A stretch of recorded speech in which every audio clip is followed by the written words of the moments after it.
Good morning, good afternoon, everybody. It's for me a great pleasure to be here today.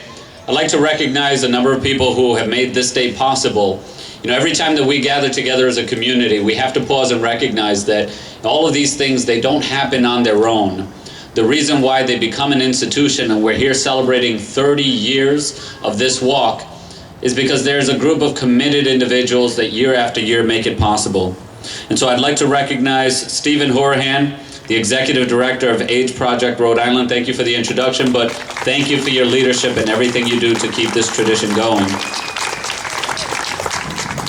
Also, I ask you to join me in recognizing and giving a big round of applause and a big recognition to Paul Fitzgerald, AIDS Care Ocean State CEO and Executive Director. Thank you.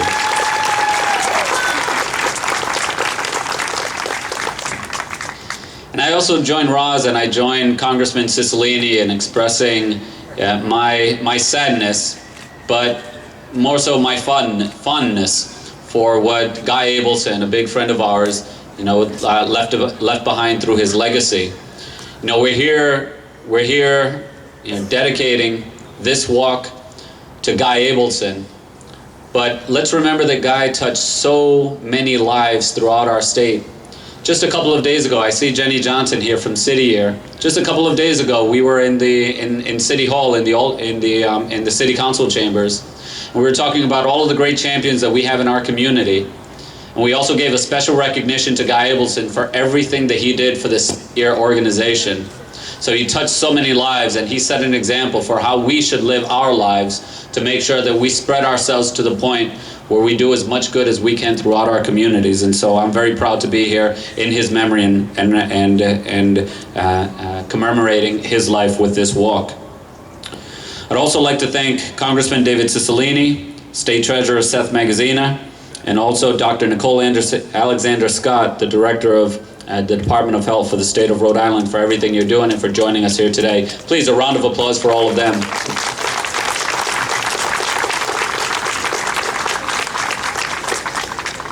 So we're here to walk, and we're here to continue to fight.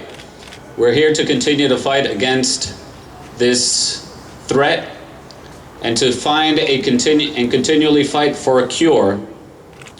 We've made much progress, but we still know that there are still many hurdles and still many challenges in this long road to ultimately finding a cure for AIDS.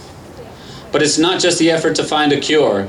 There's the effort that brings us all here together to make sure that we're educating and doing everything we can to prevent the spread of this disease.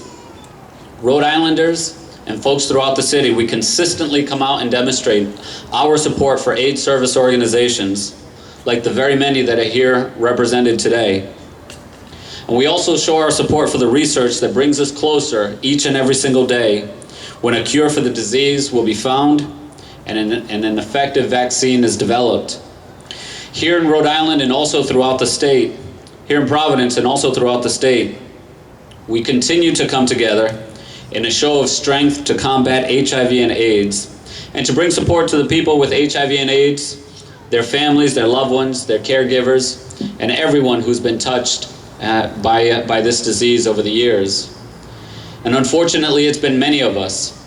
Over 1 million Americans are estimated to be living with HIV in the United States today, and 33 million individuals worldwide. This is absolutely and definitely a call to action for all of us.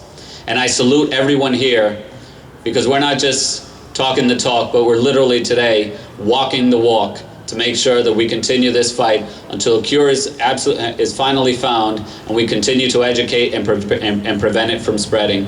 So thank you everyone so much for supporting this great cause. Let's have a great walk, and thank you for all your support.